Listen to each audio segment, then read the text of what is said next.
Hello, guys, and welcome back to another video. There's the Football Connect. I'm your host, Sam, and we are back again with another one.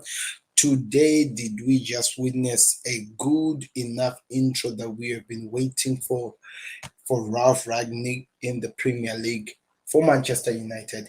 Has he been introduced to the Premier League like we all hoped that he would? Or maybe something's just very wrong. Anyway, we're gonna talk more about this game as we go on, but we are gonna be jumping right now into the transfer news before we get into the game. So I hope you guys are excited. Let's look at the transfer news. So as you can see on the screen, people, these are some of the news that we have for you in the transfer news, and this is what we have to talk about. Alcantara, Real Sociedad, they've signed Rafinha from PSG on loan for the remainder of the season, and that is Rafinha Alcantara, if I'm not mistaken. That's Thiago Alcantara's brother.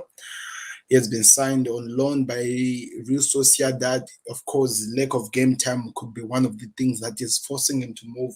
We all know that PSG has cut a lot of players, and some of the players who are getting the game time, that also still complaining about not having enough of it. So it makes sense. Let's see where we go from here. So that's one of the news that we have to give you. It's an update. And Antonio Rudiger wants a salary of 12 million a year at Real Madrid. So all the people who have been keeping up with the Chelsea stories, we all know that Rudiger is really in a situation where they're talking of contract talks and whatever that is supposed to be happening, and it looks like the player himself and his agent and what they're demanding more from any team who are interested in him. Because of course earlier when they started, there were a lot of teams who were kind of like interested in him, but as people keep moving away, it looks like the player himself still have this thing in his head that he deserves more, and he wants at least 12 million a year at Real Madrid. It seems like Real Madrid are interested in him. Also, Chelsea are trying to re-sign him, but he wants more money. What will happen? That's the question that I'm asking. And do we see? What exactly are we expecting from this? But that is what we're getting from AAC, that Antonio Rudiger is demanding that he wants, or is asking that he wants 12 million in a year from Real Madrid. Will that happen? We'll have to wait and see. Let me know your thoughts in the comment section over this case. And do you think Rudiger will leave Chelsea come end of the season? That's my question. And of course, like the earlier story, Fernando Torres has arrived in Barcelona for his medical. So according to what we are reading right now, there's still nothing really we can hold on to considering this situation. But at the moment, we wait to see how it goes. But with Rafinha, but nothing yet has been released to the public for us to actually be smiling about. This is the last news that we have for you today as we about to get into the show, guys. I hope you are excited. I hope you are ready. This is the Football Connect, and I'm your host, Sam, and we are about to get into the show. Let's get it started.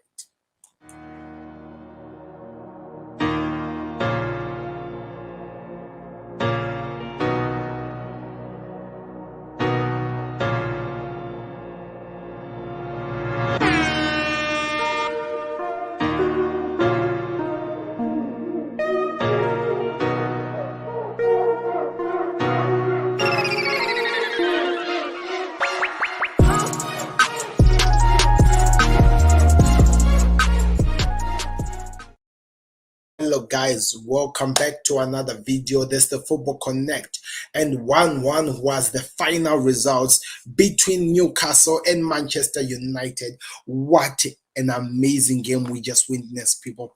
What an amazing game, and everyone who was into this game, who was watching this game, can all testify that this was one of the most, should I say, the best performance we have seen from Newcastle since of course the takeover and stuff like that. They played so well, and I felt like at the end of the day they deserved to win something out of this game. They deserve at least to get something out of this game. It didn't happen, and I get it, but Newcastle were on fire. So without wasting any time, I'm gonna be going through everything that has happened today. You may do me a favor, you may click the like button and subscribe if you haven't, and we'll get into the show. I want to hear your thoughts in the comment section, so don't forget to send your comments.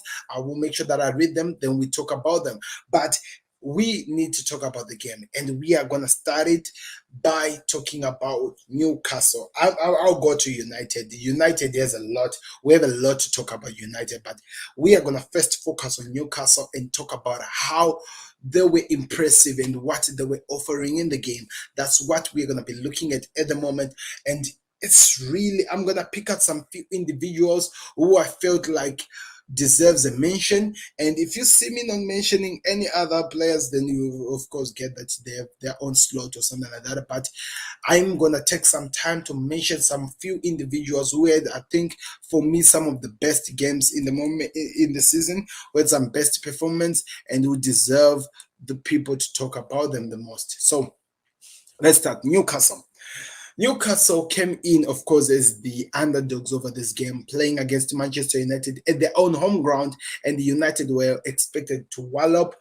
Of course, the praises and the belief from the United supporters has always been high since the signing of the new managers, because a lot of people blamed everything on Ole Gunnar Solskjaer, that he was the person that they did. So Newcastle came in knowing that they had underdog.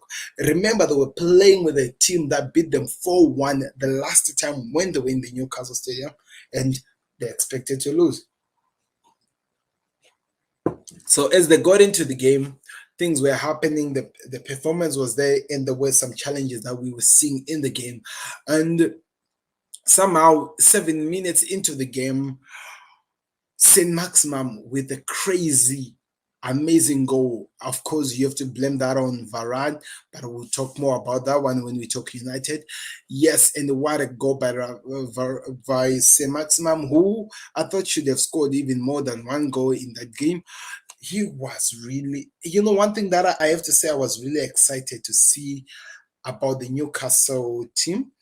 One thing that, whenever you're a small team and you want to really produce at your highest peak, the only thing that can help you to develop the enough confidence to fight with some big teams is to slay one of the bigger teams.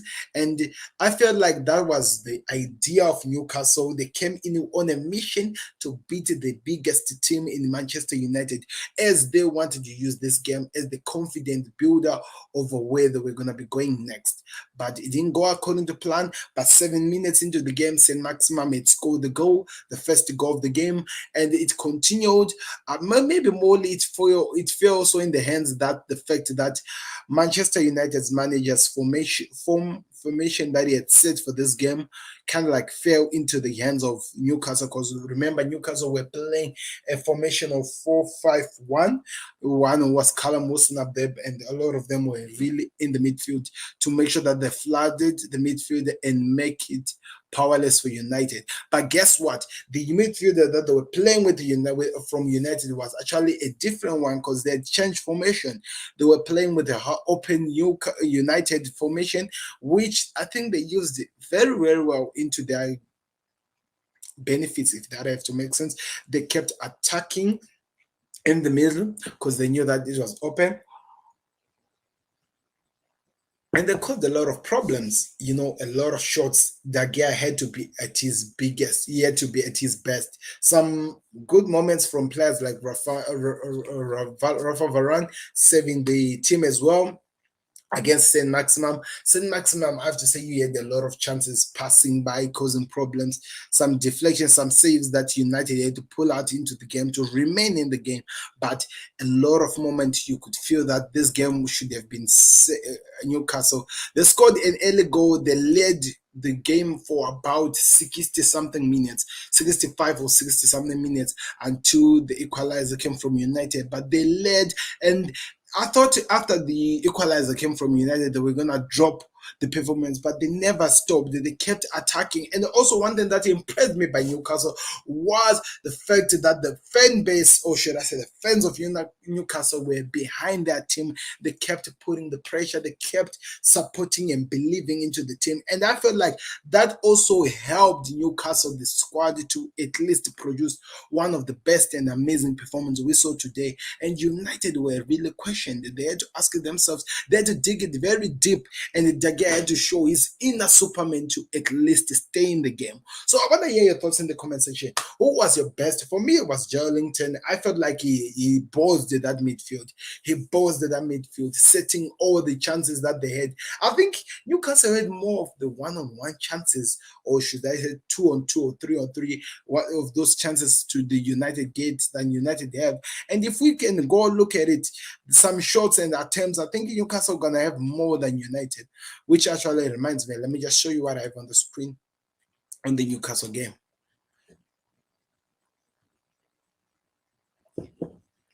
As you can see on the screen here, we are trying to check out all the things that happened in the main stats. So we are focusing on the Newcastle. So 30%, according to this that I'm looking for, they're saying that 30% was the position that Newcastle had all over the whole game. They had 5 goals off target, 8 on target. Listen to this. 8 shots on target from Newcastle. I knew it because a lot of chances De Gea had to save this team from at least going out of this. They had also two corners, and they had 11 fouls, which was amazing. A lot of yellow cards were released today. From Newcastle, it was Clifford, it was Malkilo, it was Joelinton. Those were the guys who were given the yellow cards. And we'll go look at United. But this, for me, for a team that is actually sitting at number 11, you can see in number 19 with 11 points, going to play and face a team at number 7 with 28 points, giving that amazing performance. For me, I think they deserve the respect. They deserves people to look at them and say that, wow, you guys actually do mean business. Your things might not be going so well, but you really do mean business. And I felt like I was really impressed. The midfield, it was being dominated by them. The energy-wise, they were out dominating. They were attacking United. They were testing United to the fully best of their abilities, and they did show it to the world. This is one thing that you can say, that everything that happened into that game, they left it. They left all the things that they could in the pitch, and we can judge it however we want to say it.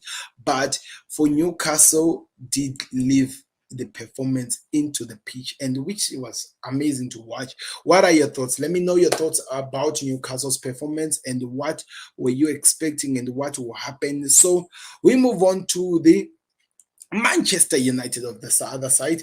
So Manchester United came in believing that they can win with the new manager, with, of course, the legendary striker Cristiano Ronaldo being in the squad.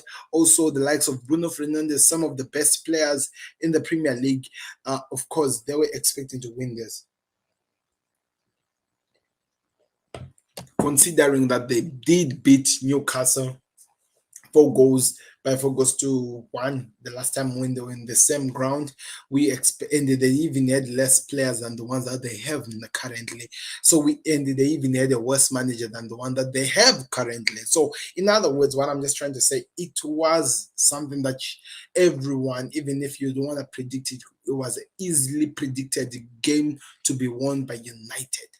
What Newcastle did was out of this world. Nobody expected that. We had nothing to say over the game. Newcastle were winning all the chances.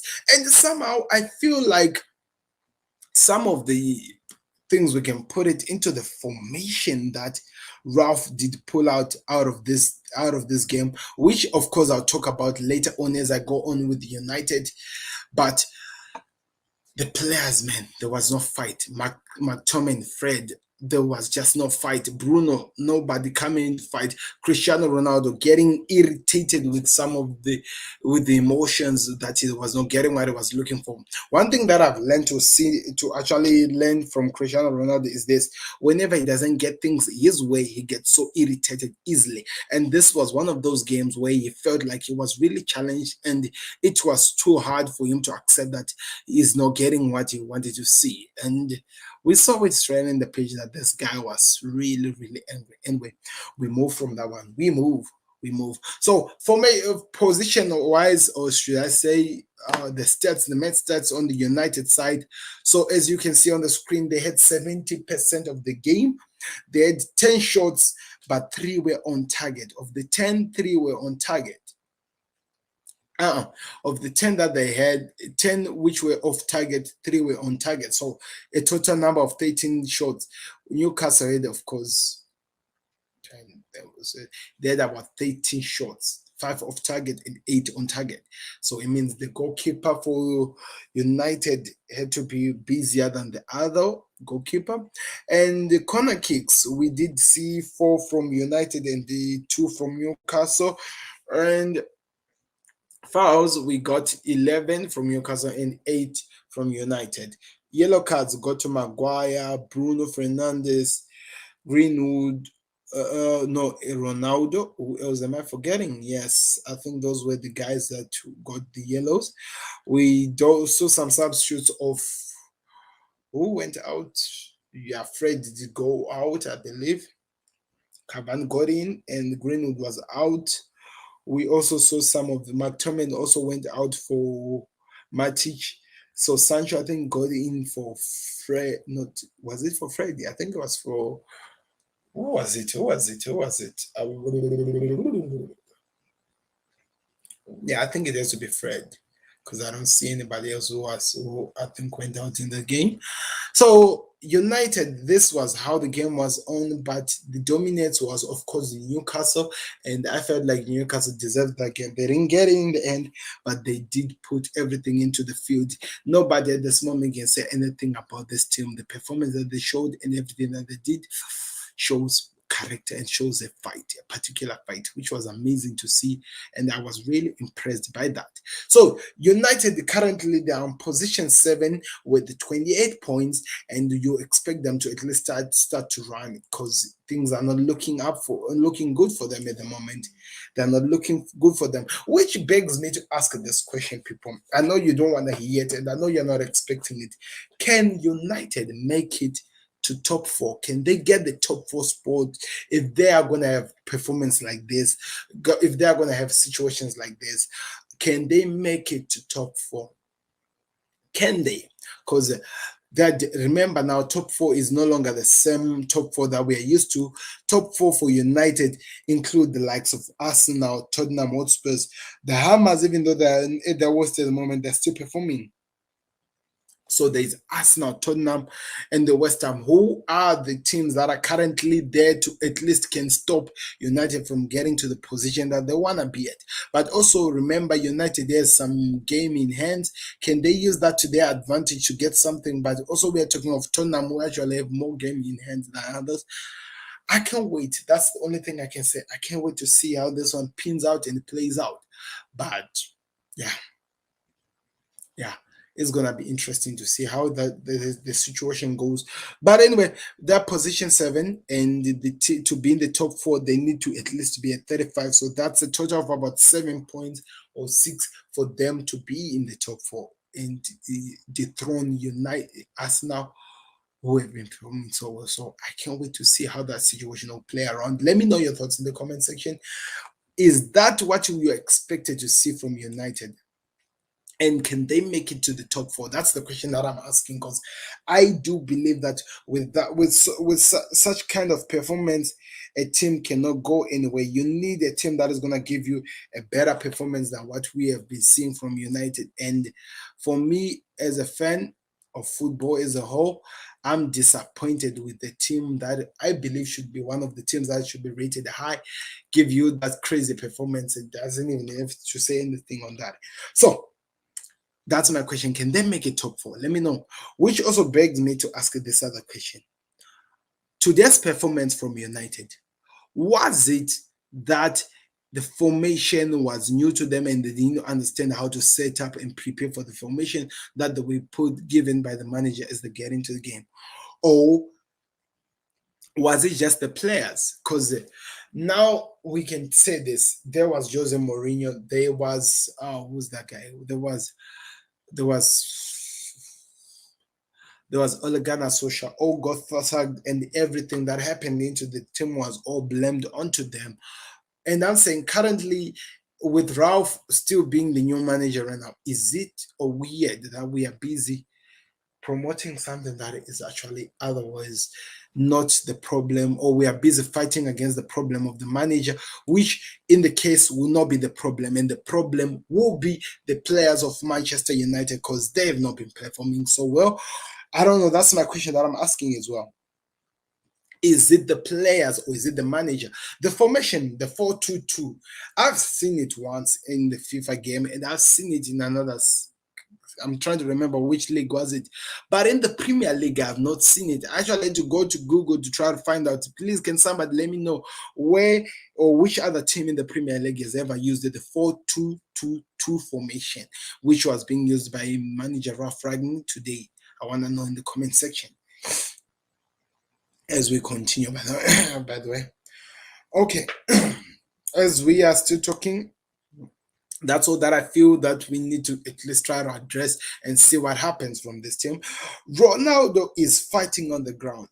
And did today's booking he got, was it supposed to be a yellow card or a red card?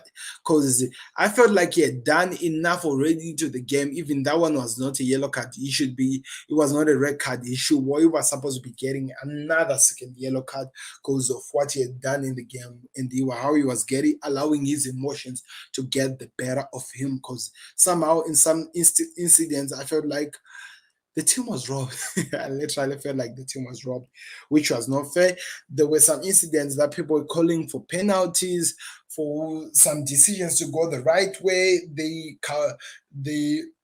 handball that Ralf, what was that? It was like the Varane head was also something that we should have been looked at. But also, I remember that the rules only allows the players to look at it, but not the man himself. Anyway, we'll see.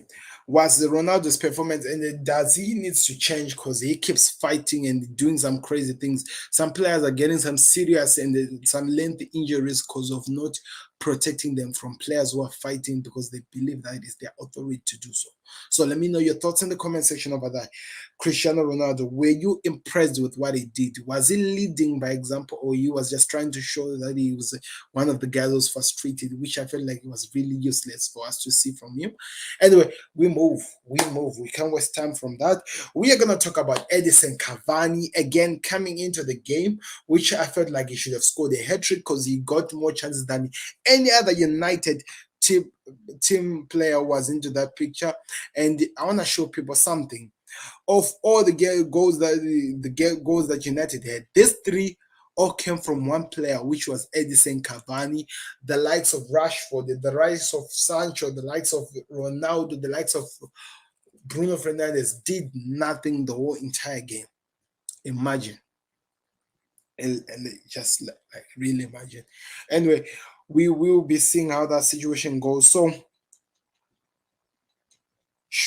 according to me, that's my question that I'm asking. Should Cavani get more game time? Because it looks like every single time, rather than for him to only be United's saving grace, be the guy who gets the game time, who performs absolutely well and try to get something, because he keeps proving not only me but the whole world wrong that he can come back into the game and give an amazing performance, which is something that I saw from him today.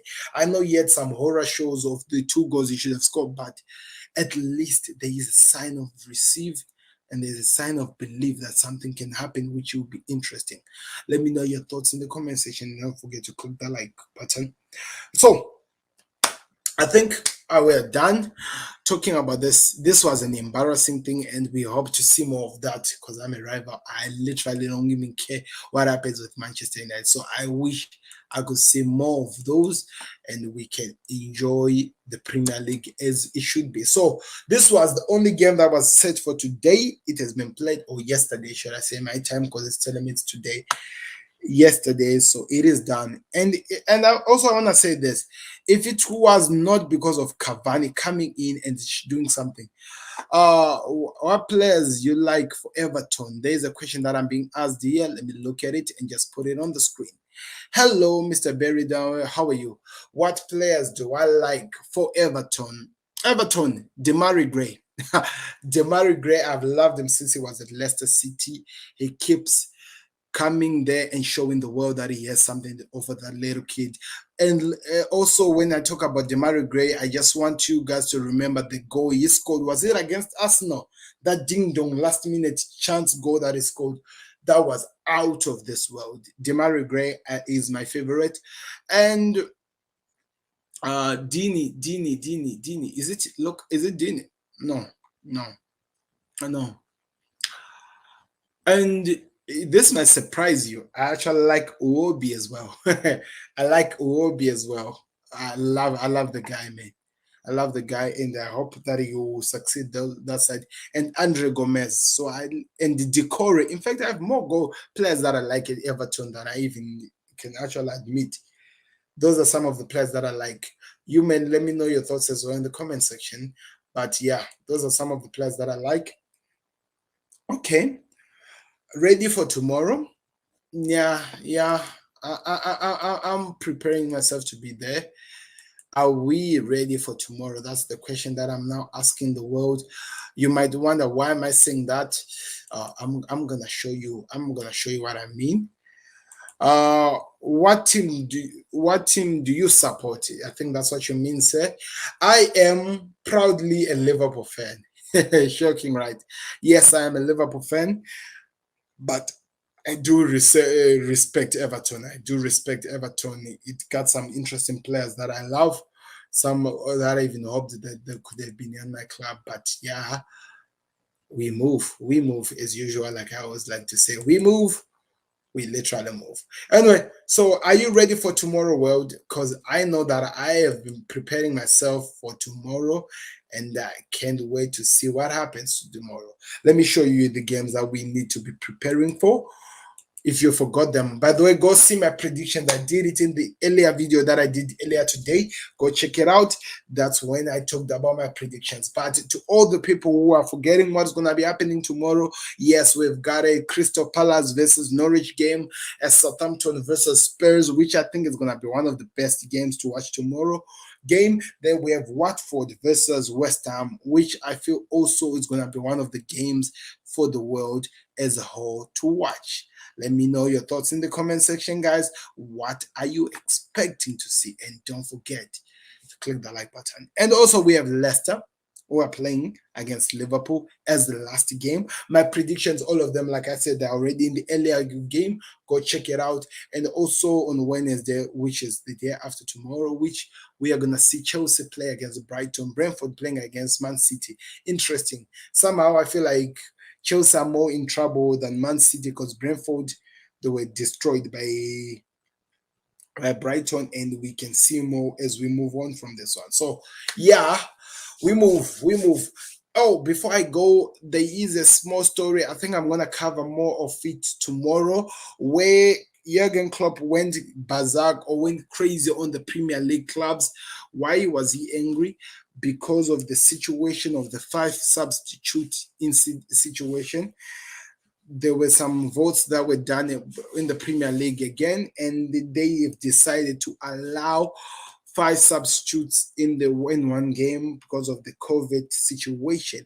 And this is just what Klopp was saying. He was saying that we asked for this a long time ago, and you guys took us for granted.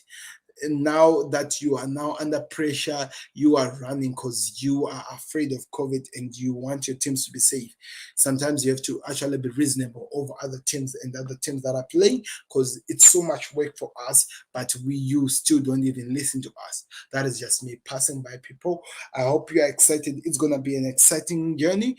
Click the like button, subscribe to the Football Connect. We'll be back again tomorrow, guys, as I'm excited over the games that are going to be played. I did my predictions. You can go check them out. And you also, I've just talked about United and Everton and Newcastle. If I missed that anything, let me know in the comment section. It's going to be really interesting to see where we go from here. But guess what? We move. We always keep moving here at the Football Connect, as we are about to have one of the best performance ever, or best games ever. So click the like button, subscribe to the Connect, and peace out. We see you tomorrow. Beats the goalkeeper. He's just lost for words. He is just brilliant. Georgie Best, Diego Maradona, Johan Cruyff.